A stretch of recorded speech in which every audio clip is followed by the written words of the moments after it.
This is the hardest copy of Pokémon Brick Bronze ever made. I have 24 hours to beat the game, get 10 million Poké-Dollars, and catch 10 shiny legendaries. If I even fail one of these goals, I delete this entire save file. Everything. The money, the shinies, the champion title. Gone. Let the timer begin. I chose Mudkip. It evolves into a water ground type, which is basically a cheat code for the first few gyms. First gym, I walked in with a level 18 Marshtomp, thinking it was a warm-up. I was wrong. This isn't a normal copy. This is the hardest version of the game. My Marshtomp took out Geodude and got folded. He had 3 Pokemon left. I had a problem. Back to the drawing board. I grabbed an Eevee, caught Pawmi, and grinded Marshtomp to level 24. If I lose again, I might as well just end the run here. Badge 1, finally, but it doesn't get any easier. The next few gyms are fire, water, and flying. I needed Shinx for coverage, and grabbed an Encarta solely because I needed a Pokemon that could learn cut. At the time, I thought it was just a tool to cut down trees. I was wrong. This bug turned out to be the MVP that actually allowed me to reach the Elite Four. Fire gym. I'm 7 levels above this Torkoal. In a normal game, this is a sweep. In this copy, it took 3 waterfalls just to take it out. I'm left with 6 HP, and then the Flesh Ender shows up and decides to end my starter. With my entire team almost gone, I had to play dirty. I stored all the revives just to get Marshtomp back on his feet. 1 rock slide later, and the bird is cooked. A few more revives and waterfalls later, Quilava was finished, and we finally had the second gym badge. Gym 3 was a massacre. My team was finally complete. Sylveon, Luxray, Shedinja, and a Swampert. I was frankly becoming a problem for the rest of the game. I was over-leveled, and it felt great. Swampert carried, badge 3, easy. The fourth gym was more of the same. Swampert deleted Aerochops, Gliscor, and Talonflame without breaking a sweat. Then Noctowl happened. I had to go back to the human shield strategy, sacrificing my entire team to feed Swampert revives. It worked.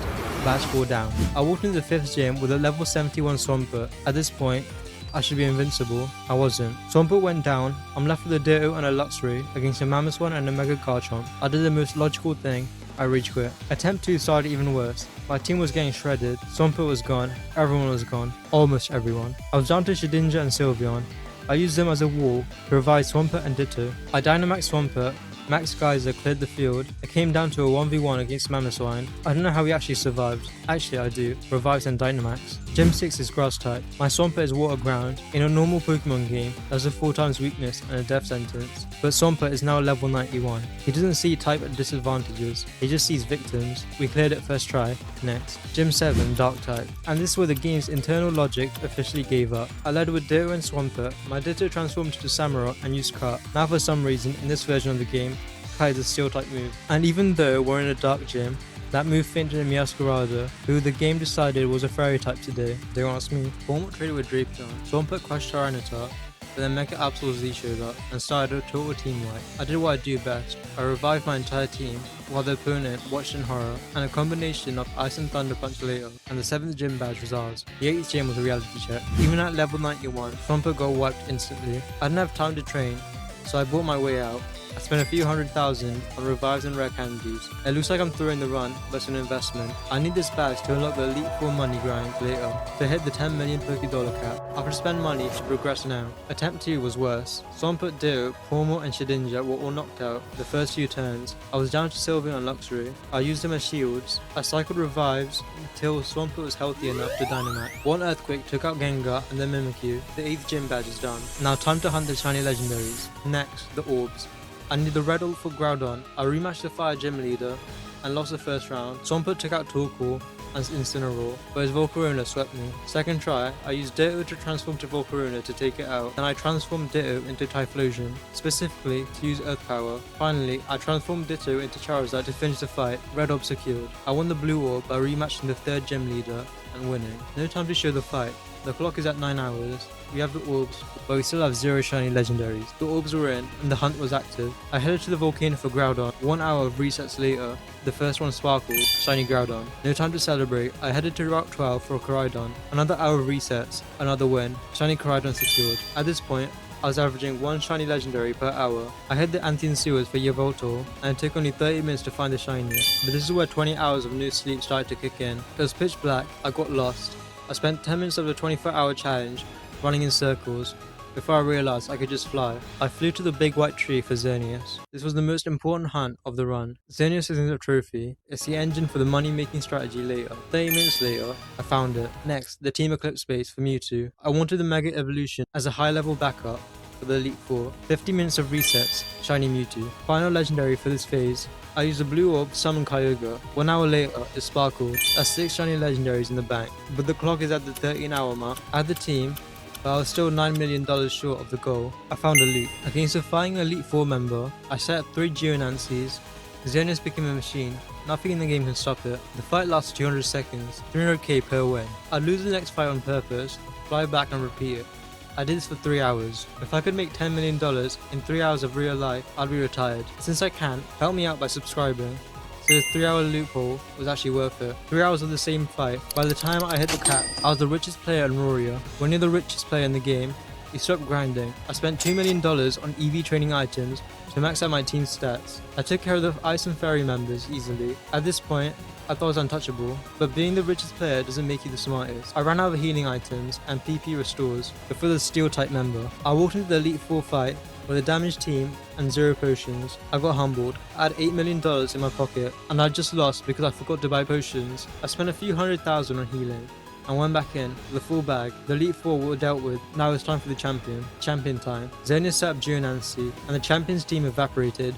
Gouging Fire, Magearna, Salamence, Calyrex, 0 survivors, but the champion wasn't the final boss. I had to face the creator. I led with Xerneas and set up 2 Geonancies against Deoxys, but Mega Shiny Rayquaza came in and shut me down instantly. I sent in Ditto, I copied his Rayquaza and used his own Dragon Ascent to delete it. He sent in Arceus, I used Mega Mewtwo to bring him down to the red, and Ditto finished the job with extreme speed. Groudon burned through Zacian, Yveltal cleaned up Darkrai and Alakazam with Sucker Punch. Job done.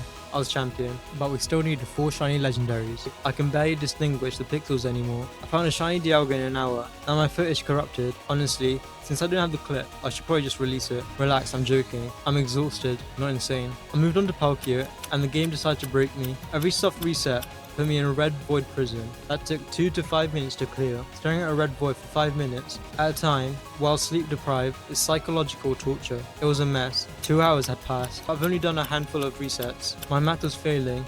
The run was dead. I convinced myself it was impossible to beat a broken game.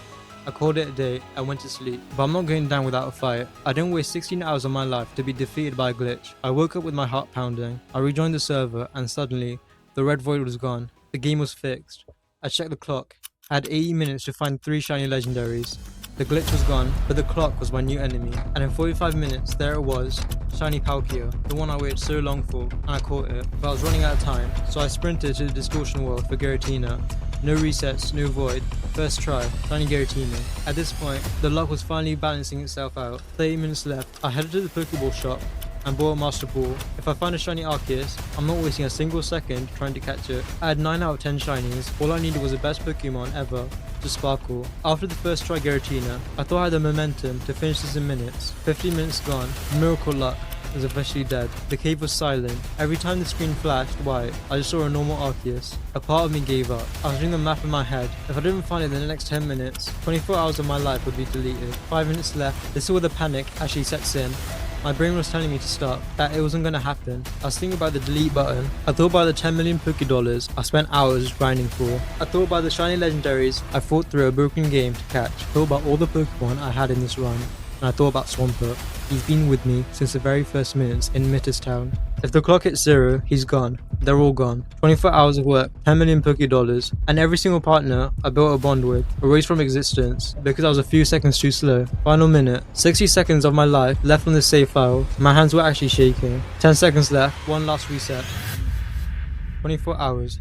That's all a day is. 86,400 seconds. Most people spend them sleeping, working, or just letting it slip away. I spent mine fighting for a world that only exists in pixels. A lot of people will tell you not to waste 24 hours of your life on a game, and honestly, they're probably right. It's a lot of time to lose. It's a lot of sanity to burn. They say it's a waste of time, but if you can survive 24 hours of the red void, the glitches, and a game that's literally fighting you every step of the way, if you can stay when your brain is telling you to quit, and you can clutch the impossible with literally 1 second left on the clock, then it wasn't a waste. Don't waste your life, but if you're going to spend it on something, spend it on something that makes you feel alive in the final second. Subscribe and roll the credits.